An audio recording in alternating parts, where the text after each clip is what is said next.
성경 다음으로 많이 팔린 책을 아십니까? 어떤 책이냐면 해리포터라는 책입니다. 이 해리포터라는 책을 장르로 말한다면 판타지라고 말하기도 하고요, 픽션이라고 말하기도 합니다. 소설이다, 허구이다, 그렇게 우리 말할 수 있겠죠. 근데 판타지는 현실에서 일어나지 않는 일들을 그리고 있습니다. 뭐 빗자루를 타고 하늘을 날아가거나, 그리고 우리가 힘껏 달려가서 벽에 부딪혔는데 갑자기 산 꼭대기에 내가 서 있거나 하는 이런 것들 말입니다. 요즘 많은 사람들이 이런 판타지라는 이 장르, 그리고 그런 영화를 굉장히 좋아합니다. 예를 들면 반지의 제왕과 나니아의 연대기 같은 이런 문학들은요, 굉장히 오랜 기간 동안 많은 사람으로부터 사랑받았던 그런 문학 작품이기도 합니다. 근데 사실 이런 판타지는 약간은 그 디지털 기술이 발전되고 나서 우리에게 인기를 끈 건 아니에요. 생각해보면 모든 민족마다 있는 그런 신화도 사실은 이 판타지에 속한 그런 내용입니다. 여러분 그거 아세요? 뭐냐면 신라의 시조인 박효케스가 알에서 태어난 이후 얼마 지나지 않아 예수 그리스도가 처녀에게서 태어났습니다. 뭐 우리가 조금 강해요. 우리는 알에서 태어났으니까 좀 강하죠? 뻥이 심해요. 근데 왜 사람들은 판타지에 열광하는 것일까요? 아마도 복잡하고 어려운 현실을 잠깐 잊고 싶은 마음으로 영화관을 향하고 그런 책을 집어드는 것 같습니다. 사람들이 현실과 동떨어진 그 세계들을 보면서요, 굉장히 위안을 받기도 하죠. 그런 거 있잖아요. 판타지 영화 속에서는 권선징악이 분명히 이루어지거든요. 그런 현실은 그렇지 않잖아요. 그리고 판타지 속에서는 질병을 순식간에 극복해요. 그리고 너무나 원했던 일들을 너무나 손쉽게 얻을 수 있는 것, 그게 아마 판타지가 그런 걸 그려주기 때문에 우리 모두에겐 위로가 되는 것 같습니다. 그것은 아마도 또한 매일 반복되는 일상, 그리고 어쩌면 지겨운 일상, 그리고 물질 문명 속에서 그저 부품처럼 살아가는 우리 모두로 하여금 그 영화를 보는 순간, 판타지 영화를 보는 순간만큼은 해방감을 느끼게 해주는 것 같습니다. 제가 한번 쭉 살펴봤어요. 인터넷에 사람들은 왜 판타지에 열광할까? 근데 한 기자의 이 말이 내게 너무나 와닿았습니다. 사람들이 판타지를 좋아하는 이유로 조직에 매몰되어 자기 마음대로 할 수 있는 것이 아무것도 없는 것 같은 기분을 느낄 때 사람들은 판타지를 통해 구원받으려 한다. 판타지를 통해 사람들은 구원받으려 한다. 이 표현이 되게 제게 강하게 남았습니다. 그런데요, 사람들이 판타지에 빠지는 그 열광하는 그 이유에 대한 가장 설득력 있는 이유를 저는 이렇게 생각합니다. 사실주의적 픽션은 인간의 갈망을 채울 수 없기 때문이다. 무슨 말이냐면 현실은 인간의 갈망을 채울 수 없기 때문이다. 그것 때문에 사람들은 판타지를 찾는 거예요. 여러분 어떠세요? 여러분의 현실이 여러분의 갈망을 채워주고 있습니까? 우리는 아니라는 걸 알아요. 자꾸 그래서 머릿속으로는 일탈을 꿈꿔요. 그것은 내게 만족 주겠지. 그걸 가지면, 그걸 느낀다면 난 행복할 거야 라고 끊임없이 우리는 머리로도 판타지를 그릴 수가 있습니다. 그런데 지금 성경의 복음서의 시작, 마태복음의 첫 시작이 매우 인상적인 표현, 방금 말했던 그 표현, 현실은 갈망을 채우지 못한다라는 그 표현보다 더 인상 깊은 표현으로 시작해요. 아브라함과 다윗의 자손 예수 그리스도의 계보라 라고 말합니다. 이 계보를 우리는 족보라고 이해할 수 있습니다. 그리고 이것을 역사로 여러분이 이해해도 좋습니다. 그렇다면 우리는 성경의 이 예수 그리스도가 하나님의 아들, 곧 하나님이시라고 믿거든요. 그런 의미에서 이 말씀은 하나님이 인간의 역사 안으로 들어오셨다라는 뜻이 이 마태복음 1장 1절의 의미입니다. 생각해봐요. 많은 사람들은 종교를 고통스러운 현실로부터 도피하기 위해 인간이 만든 작품이야, 심리학적인 위안을 주기 위한 것이야 라고 말합니다. 하지만 기독교 복음의 시작은 뭐냐면 신이 고통 속으로 들어왔다라는 것입니다. 모든 사람들이 벗어나고 싶은 현실 속에 하나님이 들어오셨습니다. 우리는 때론 직장 바꾸고 싶고 때론 부서 이동이 이루어지기를 그날을 기다리잖아요. 지금 현실로부터 벗어나서 구원이 있다고 생각하니까요. 예수 그리스도는 그 자리로 들어오셨습니다. 죄악에 매몰되어서 옴짝달싹할 수 없는 그 사람들을 관념적 종교로 해방시키지 않습니다. 기독교는 마약과 같은 판타지와 같은 그런 신관으로 여러분을 극복시키지 않습니다. 대신 하나님이 답답한 그리고 리얼한 사실주의가 가득한 우리의 인생 속에 들어오셔서 우리를 구원하십니다. 우리 모두를 신이 사는 판타지의 세계로 인도하여 구원하는 게 아니라 신이 고통스러운 인생의 시간 속에, 공간 속에 들어오셔서 우리를 구원하시는 것입니다. 그러면서 지금 복음서의 시작, 마태복음 1장의 이 메시지는 분명합니다. 이런 메시지인 것입니다. 하나님이 이렇게 말하는 것입니다. 이 이야기는 허구가 아니다. 이 이야기는 너희들에게 좋은 교훈을 주고자 한 동화가 아니다. 이솝부화가 아니다. 이것은 픽션이 아니라 너희 갈망을 채우는 실화이다. 크리스마스는 위대한 사람이 땅에서 출생한 사건이 아니라 신이 이 땅에 강림한 사건이다 라고 말하는 것입니다. 이게 마태복음 1장 1절의 위대한 선언입니다. 아마도 지금 이 자리에 있는 대부분은 아직 보이지 않는 신이 보이는 인간이 되어 이 땅에 태어났다고 말하는 이 성경의 주장을 판타지로 느낄 거예요. 그렇지 않아요? 소설 같잖아요. 픽션 같아요. 하지만 복음서의 시작이 예수 그리스도의 족보를 통해 이것은 픽션이 아니라 너희의 갈망을 채우는 실화이다 라고 선언했음을 저는 여러분 모두가 진지하게 고려했으면 좋겠습니다. 그리고 그 족보가 여타 인류의 모든 족보와는 너무나 다른 형태로 기록되어 있는 걸 우리 모두가 좀 더 살펴야 됩니다. 여러분, 최근에 여러분 이력서 쓰신 분 계십니까? 아마도 여러분 대부분 어떤 사람은 정규직이라면 내가 이력서 쓴 지 너무 오래돼서 기억이 잘 안 날 거예요. 아마도 그러나 비정규직이라면 2년에 한 번, 그리고 더 자주 우리는 이력서를 써야 됩니다. 근데 우리는 이력서를 쓸 때 어쩌면 그 회사에 입사하기에 불리한 내용들을 좀 삭제하고 싶어요. 그리고 좀 그것을 좀 바꾸고 싶습니다. 조작하고 싶은 유혹에 빠집니다. 저도 그런 경력이 있습니다. 저는 좀 돈을 빨리 벌기 위해 공업고등학교에 간 그 제 인생의 그 고등학교의 학력을 좀 지우고 싶은 마음이 있었습니다. 그리고 제 개인적으로 또 하나의 지우고 싶은 건 광주 내려오기 전에 목동에 아주 대형 교회를 꿈꾸는 그런 교회에서 2년 동안 전도사로 파트 사역을 했는데 저는 그 교회의 경력을 좀 지우고 싶어요. 왜냐하면 현재 내 자신이 추구하는 교회, 내 자신의 모습을 누군가 오해하는 게 싫기 때문에 저는 좀 그 경력을 지워서 사람들이 오해하지 않았으면 좋겠다라는, 그냥 나를 있는 그대로 인정해 줬으면 더 좋겠다라는 그런 생각을 합니다. 우리는 현재 자신을 오해하게 만드는 그런 이력은 다 지우고 싶습니다. 불리한 내용은 다 지우고 싶습니다. 여러분 모두에게도 그런 이력들은 한두 가지 즈음은 있지 않습니까? 근데 고대 사회에서는 이 족보는 곧 그 사람의 이력서예요. 그래서 오늘날에도 그렇죠. 얼마 전에도 그랬죠. 사람들을 평가할 때 사람은 이렇게 질문해요. 내 아버지가 누구냐? 그렇죠. 내 아버지가 누구냐? 그게 그 아이의 이력서예요. 아버지가 일찍 돌아가셨거나 아니면 공동체에서 좀 악명이 높은 좋지 않은 성품으로 유명하면 아들은 아버지 이름 바뀌는 게 좀 부끄럽습니다. 숨기고 싶어 했습니다. 그래서 이 이력서 위조, 신분 세탁에 대한 유혹은 고대에나 지금에나 동일하다는 것입니다. 근데 특별히 인문학적으로 본다면 인문학 서적에는 예수 그리스도는 기독교의 창시자이다, 마치 그 기원이다라고 말하는 예수 그리스도에 대한 이 족보의 기록에서 그 제자라면 예수 그리스도에게 불리한 내용은 다 지워버리고 싶었을 것입니다. 그런데 정확하게 마태는 이 족보에서 그것을 반대로 기록하고 있습니다.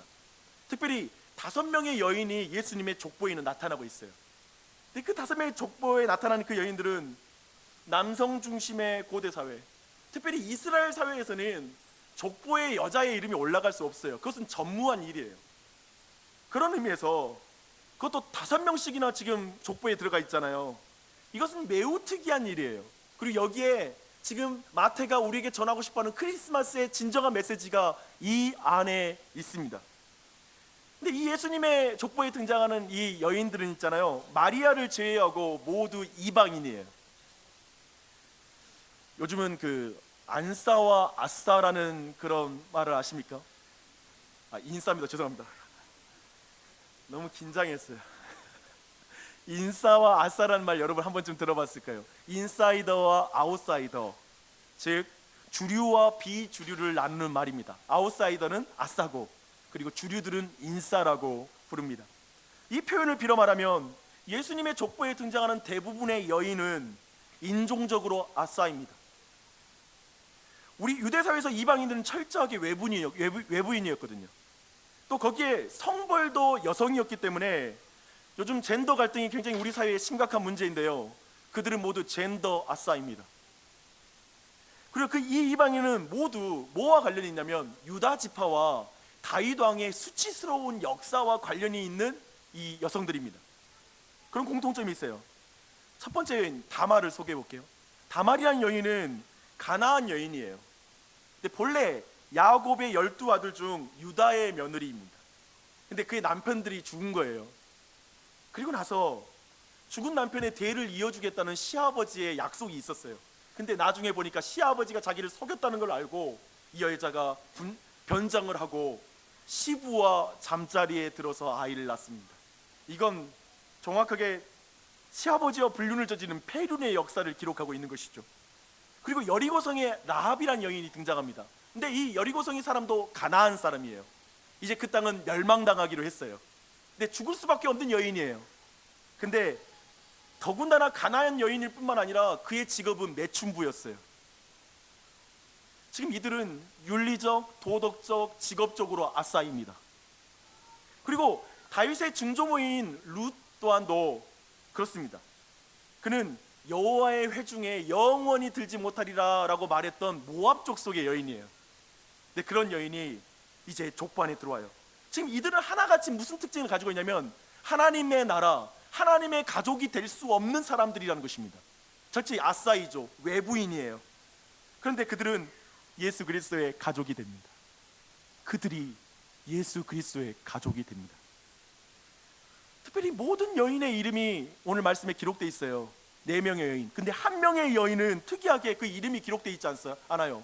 그리고 이렇게 말을 하고 있어요.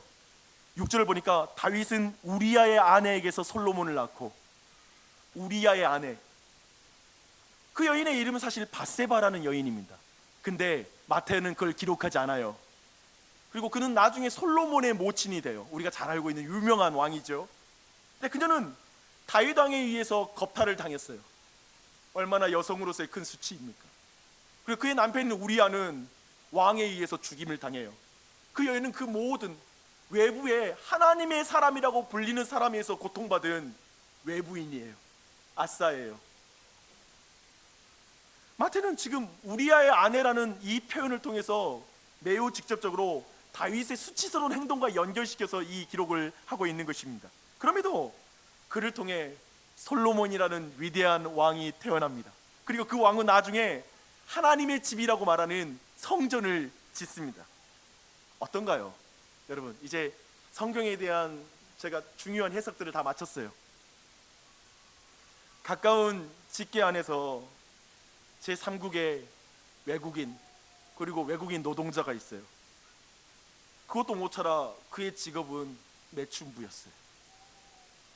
간통으로 부부의 연을 맺은 할아버지가 있는 거예요. 근친상간을 한 조상이 있다는 것 여러분 상상이나 됩니까?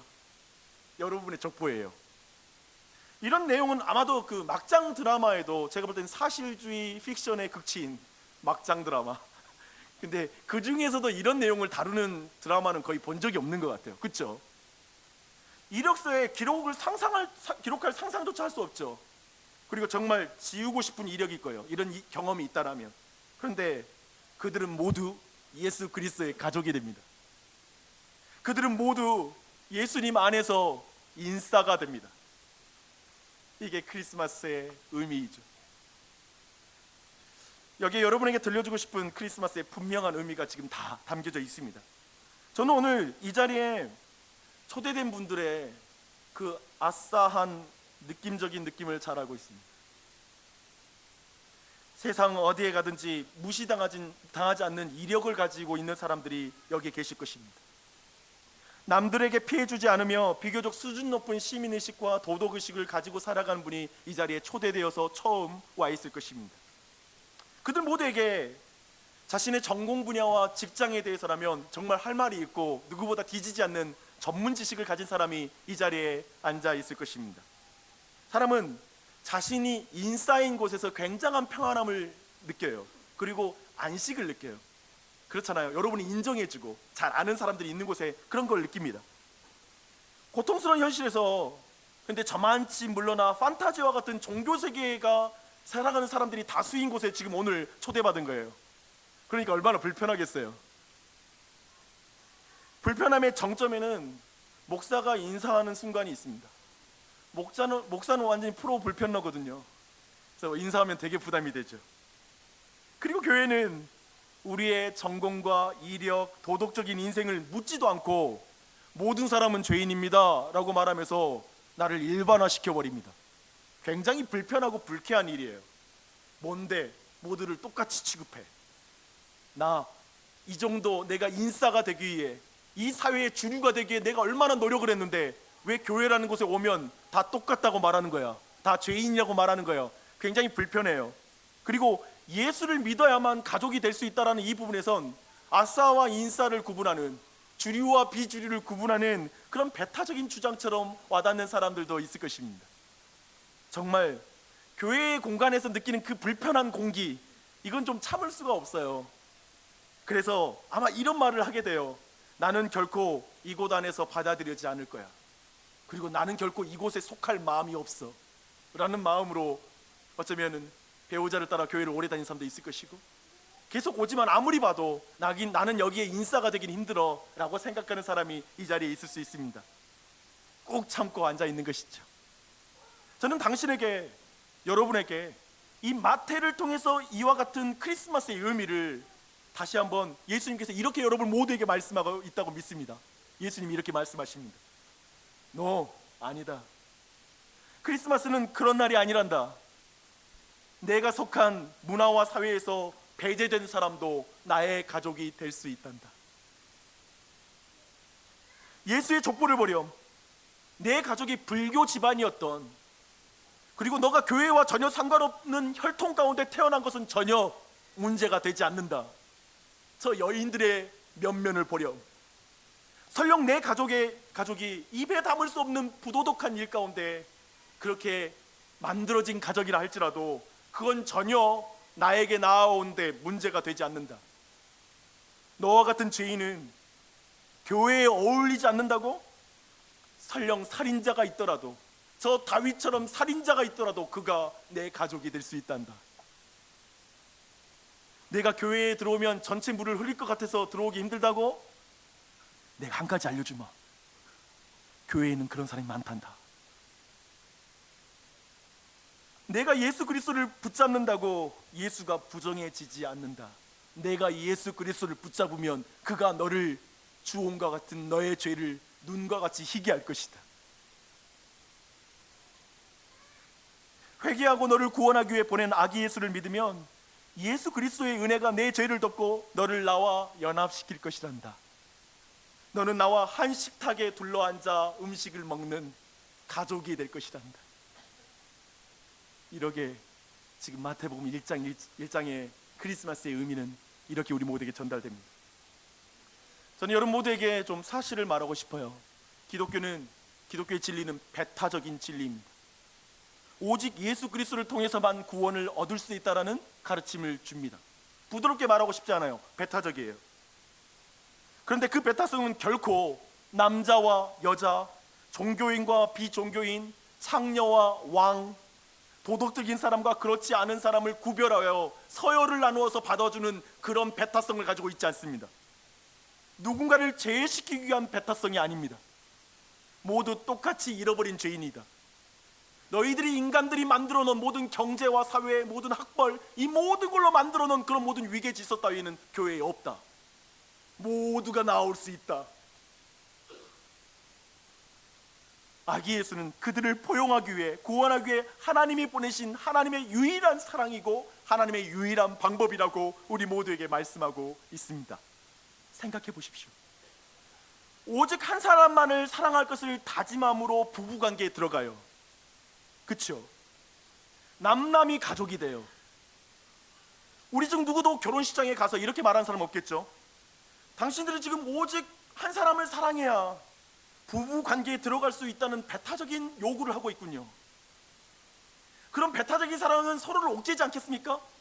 그리고 누군가 상대를 사랑하는 걸 방해하지 않겠어요? 이렇게 말할 사람 있습니까?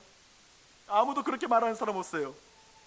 그렇다면 하나님이 인격적이시고 하나님이 사람과 맺고자 하는 관계는 연인 관계예요. 부부 관계예요. 그것을 우리가 가정한다면 오직 예수 그리스도를 통해 드러난 하나님의 유일한 구원의 사랑, 구원의 방법을 받아들임으로, 그것을 약속함으로 하나님의 가족으로 들어갈 수 있다는 성경의 주장은 결코 배타적인 주장이 아닌 것입니다. 결코 여러분을 옥죄는 주장도 아니고 다른 사람을 소외시키는 그런 사랑의 주장도 아닙니다. 저는 마태복음 1장이 말하는 이 크리스마스의 의미는 결국 뭐냐면 한 줄이에요. 여러분 모두를 하나님의 가족으로 초대하는 것입니다. 가족으로서 당신이 어떤 사람인지는 문제가 되지 않아요. 다만 집을 나간 아들이 다시 아버지 집으로 돌아올 땐 그가 아버지를 기억하고 다시 돌아와야 되는 것, 이걸 성경은 회개라고 말합니다. 다시 아버지 집으로 돌아와. 아니요, 하나님은 놀랍게도 아기 예수님을 통해서 찾아오셨어요. 돌아갈 힘이 없으니까 찾아오셨어요. 사람의 모습으로 우리에게 찾아오셨습니다. 저는 여러분 모두를 하나님의 가족이 되기를 오늘 초대하고 싶습니다. 오늘 족보 말미에 마태는 세대수를 강조해요. 아브라함부터 다윗까지 14대, 다윗부터 포로기까지 14대, 포로 때부터 이제 예수 그리스도까지 14대를 말하고 있습니다. 그런데 이는 7대가 6번 반복되는 거예요. 여러분 아시다시피 성경은 7이라는 숫자를 굉장히 중요하게 생각합니다. 그래서 6일 동안 일하고 7일째 안식에 들어가죠. 그래서 이 7이라는 의미는 안식이라는 의미가 있습니다. 그래서 7년째 안식년이라고 그러고요. 그리고 이 7년째가 7번 되면 이제 그것을 희년이라고 부르면서 안식에 들어가는 걸 보게 됩니다. 이런 의미를 본다면 마태는 우리 모두에게 지금 전하고 싶은 메시지, 1장을 통해서 우리에게 전하고 싶은 명백한 크리스마스의 의미가 있어요. 예수님은 마태를 통해서 당신에게 지금 이렇게 말씀하십니다. 들어보십시오. 마음을 닫지 마시고 들어보십시오. 아버지인 하나님을 버리고 스스로 세상에서 안식을 얻고 싶어하는 사람들아, 너는 정말 쉬고 있느냐?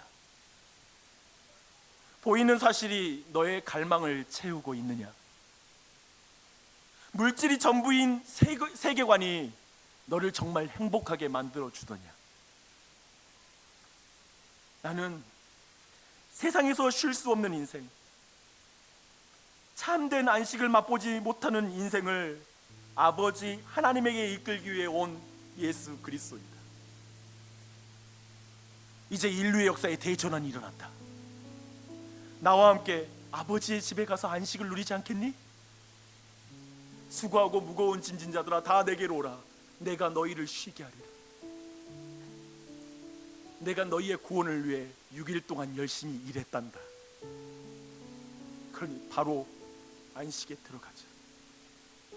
네가 돈을 좀 더 벌어, 자식들 좀 더 잘 키워, 그리고 사회적 기회를 조금 더 쌓아, 아이들이 좋은 교육을 받아 대학교에 들어가 안식을 얻을 수 있다는 걸 꿈꾸지 마라.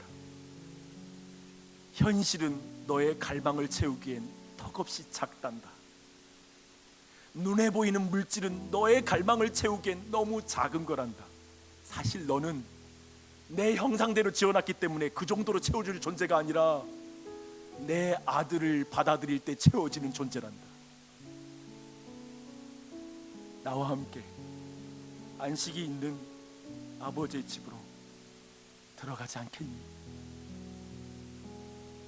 네가 노력해서 내 가족이 되는 게 아니라 내 등에 올라 같이 아버지 집으로 가자. 이것이 마태복음 1장에서 우리에게 말하는 크리스마스의 의미입니다. 마침을 좀 고민해봤어요. 영접기도 해야 되나 안 하기로 했습니다. 여러분 안에 이 말씀을 듣고 진정 하나님이 역사를 시작하면 이제 서서히 고민하며 여러분 안에 참을 수 없을 거예요. 교회는 다녀야 되겠다. 우선 한번 확인도 해보자. 하나님 어떤 분이신지 알아가 보자 라는 마음이 든다면 계속 나가시게요. 그리고 함께 하나님이 오늘 들은 말씀이 어떻게 열매를 맺는지를 우리가 확인했으면 좋겠습니다. C.S. 루이스가 쓴 나니아의 연대기라는 소설에는 4명의 주인공이 등장합니다. 어린 아이들이죠. 4남매는 독일군이 런던을 공습할 때에 이제 안전한 곳을 피해서 시골로 내려옵니다. 그리고 그 넓은 저택에서 아이들이 숨바꼭질을 해요. 그리고 막내 루시가 한 방에 들어가 보니까 커다란 옷장이 있어요. 그것은 흰 천에 가려져 있죠. 그걸 뜩 내리니까 너무나 크고 숨어 들어가기 쉬운 그런 큰 옷장이었어요. 이제 그 안에 들어갑니다. 들어가서 옷장을 계속 옆으로 젖히면서 깊은 곳까지 숨어 들어가요. 근데 들어가 보니까 찬 공기가 그 안에 들어오고 있어요. 그리고 저먼 채 문이 살짝 열려 있어요. 그리고 그 문을 열고 들어가죠. 하얀 눈이 내린 새로운 세계였습니다. 나니아라고 불리는 왕국이었습니다. 저는 이 나니아의 옷장, 이걸 참 좋아해요. 오늘 이 시간이 여러분에게 나니아의 옷장이 되었으면 좋겠어요. 그리고 그 나니아의 옷장은 여러분 모두에게 이런 메시지를 전합니다. 사람들아, 보이는 것이 전부가 아니란다. 보이는 모든 것이 보이지 않는 하나님으로부터 시작했단다. 사실 보이는 모든 것은 보이는 하나님께 연결시켜주는 나니아의 옷장이란다. 크리스마스는 현실 도피가 아니라 현실을 구원하는 이야기란다. 크리스마스는 너의 모든 갈망을 잘 알고 있단다. 사실주의 픽션으로 채워지지 않는 너의 갈망을 가장 잘 알고 있단다. 그래서 하나님은 아기 예수 그리스도를 통하여 너의 갈망을 채워주는 실화로, 역사로 이 땅에 오셨단다. 저는 우리 교회가 당신에게 나니아의 옷장이 되기를 바랍니다. 그래서 교제하시게요. 아무도 여러분을 강요하지 않을 것입니다. 일부러 믿음을 강요해서 여러분을 억지로 믿게 할 사람은 아무도 없습니다. 그러나 우리가 믿는 이것이 진리라면 그냥 여러분이 무시할 일이 아닙니다. 이것이 우리의 영원한 생명과 관련된 일이라면 이건 무시할 일이 아니에요. 내 아이들의 운명까지 여기에 달려있다면 이건 무시할 일이 아닙니다. 이곳에 이 나니아의 옷장과 같은 같이 놓으십시다. 숨바꼭질을 하고 그러나 어느 순간 내 현실에 와 있는 나니아의 옷장을 통해 주님을 만나는 날이 올 것입니다. 저는 그 모든 격려를 해드리고 싶고요, 그런 믿음의 길로 여러분 모두를 초대하고 싶습니다.